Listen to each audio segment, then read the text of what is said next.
Take this job and shove it.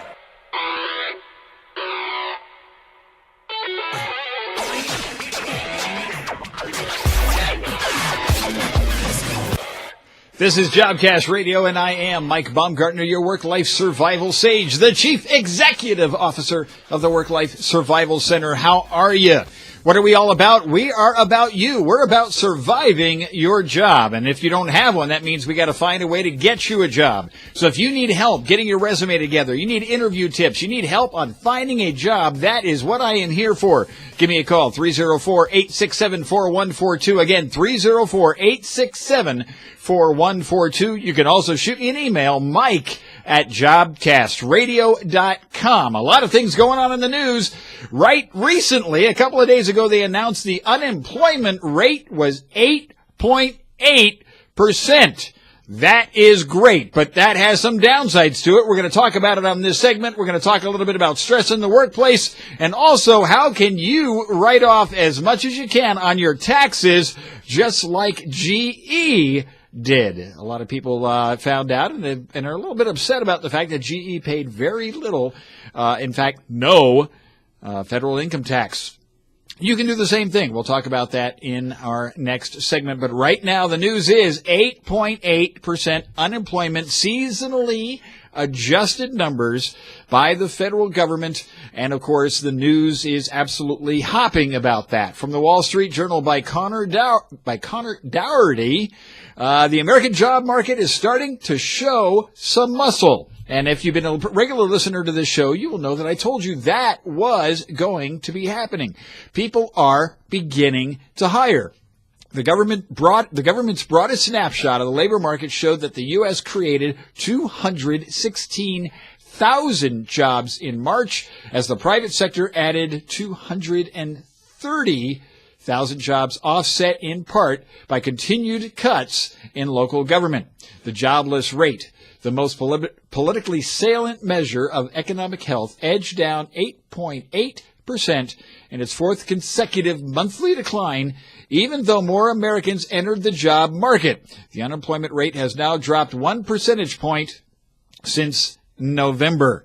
The data suggests the recovery from the deepest recession in generations finally is translating to significant job growth, a welcome sign of momentum in the face of threats from higher oil prices and supply-side disruptions after the Japanese earthquake. The news sent the Dow Jones Industrial Average up 56.99 points to 12,367.72, its highest close of 2011. This is good news. It is positive news. However, not to be a bit of a naysayer here, it is also going to mean, and I am going to predict, mark this show, here we are, Michael's predictions, and unfortunately I am rarely wrong.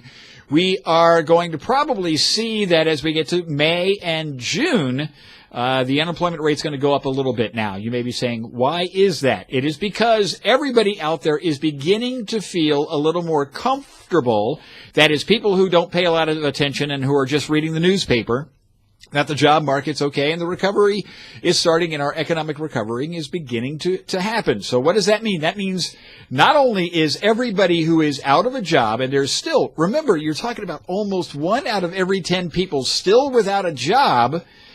They're still looking, and they've been out of work for a very long time, but now everybody who still has a job, the other 9 out of 10, are beginning to think, I hate where I am, and I would rather be someplace else. So now they are going to start polishing up their resume.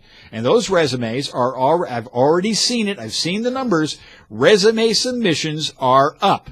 It means that people with jobs and people without jobs are all going to start looking for the same number of jobs. This means that the people who are going to start looking for work is going to increase, which means the unemployment will tend to tick up a bit.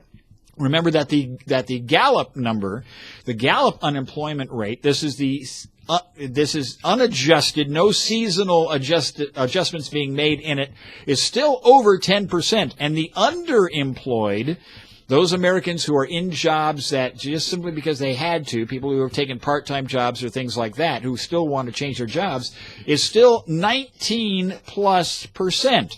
So 20% of America is going to start looking for a job, and they're going to start looking hard starting now. Why do we start looking now? Because it is April. April is a good month to start looking for work. Companies have made it through the Q1. They've held off on the hiring that they really didn't want to do in Q1.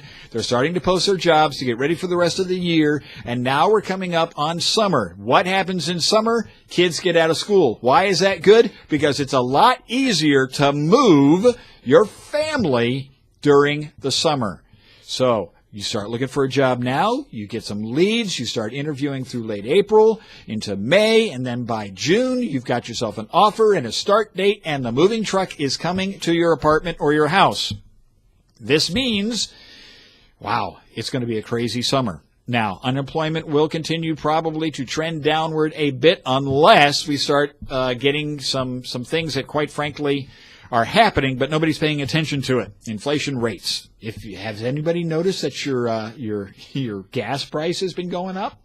That, if it keeps happening, is going to put a damper on a lot of things. Remember my last show when I talked about what are the big jobs, supply chain, trucking, and stuff like that? Those jobs will continue to grow, but costs to what you buy is going to go up. Travel will go up. Commodities, oil, gas, food. If you haven't noticed the cost of bread, sugar, various other things, it's going up. That could slow down the economy. That could put a stall to it. I have some inside information, and I wish I could talk about it, but I cannot for fear of breaking some confidentiality. But there's already some signs that I have seen that are telling me that people, for the summer, they may have been planning a lot of great vacations. They're now going, no. We're not going to be planning to go to a lot of events. We're not going to Disney World. We're not going to take a lot of drives. We're not going to have an expensive vacation because gas prices are going up. Other prices are going up. So people are beginning to talk about, again, doing what they call a staycation, where they take their vacation and keep it home. These are all factors that are going to factor into the economy. And, of course, as the economy goes, so do the jobs. Now, I'm not saying that we're going to go into a double-dip recession. My gut tells me, yeah, probably. But you need to be aware that with the unemployment where it is finally going down, or at least looking at, there is some bad news in there. And there's some articles out there about it. Phil Izzo also said there was good news in the jobs report. Again, Wall Street Journal. There are some caveats to keep in mind. Overall, the economy added 216 jobs in March. The unemployment rate dropped to 8.8%. The gains in jobs was relatively broad-based, with some sectors still lagging. Meanwhile, the unemployment rate was based on more people working, not just discouraged workers dropping out of the labor force. In fact, the labor force rose more than the general population, indicating that the market has improved enough to draw some of the unemployed back into the labor pool. But the job reports is a lagging indicator, and some of the issues that have led economists to scale back growth forecasts this year aren't yet reflected in this report. One potential area of difficulty is disruptions in manufacturing supply chains because of the Japanese earthquake, the ripple effects which may not be felt for weeks or months.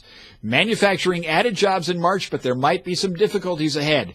Prices of food, what did I say, and oil have been increasing. Worries about consumer spending. Remember, the consumer confidence number has gone down. So, while I don't want to put a damper on it, if you're looking for a job, get going, because as companies feel optimistic, now's the time to get the job. There may be layoffs. Hard to tell. There will probably be significant government layoffs, which is not necessarily a bad thing, as these union battles continue in the various states.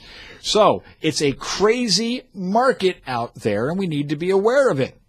Another overarching issue is the number of people who remain unemployed. Quoting again from the article, although the rate is dropping, there are still 13.5 million people who would like to work but can't get a job, and that doesn't include those who dropped out of the labor force. The broader U6 unemployment rate, that includes people marginally attached to the labor force, continued to decline but still remains at 15.7%. So much slack in the job market means that employers don't feel as much pressure to increase wages. Wages are not going to go up. Why? Because a lot of people are willing to take a job. Any job. So you need to be aware of that. So now is the time to start thinking about this. Yes, the economy is turning around. Yes, companies are throwing jobs out there. Yes, your competition just got harder, which means you got to get on your game. You got to get that resume polished. You've got to look special. Don't know how to do that? We will talk about this on this show. We will also talk about it. We've talked about it on past shows. Go to my website, jobcastradio.com. Lots and lots of information. All of my web shows are on there, all of our videos, all of the morning updates, everything that I have, as well as tons and tons of articles on how to get and keep your job. So 8.8%, that's good. A lot of things out there look creepy. More coming up in our next segment. Hang in there right after these messages. Jobcast Radio. Take this job and shut it.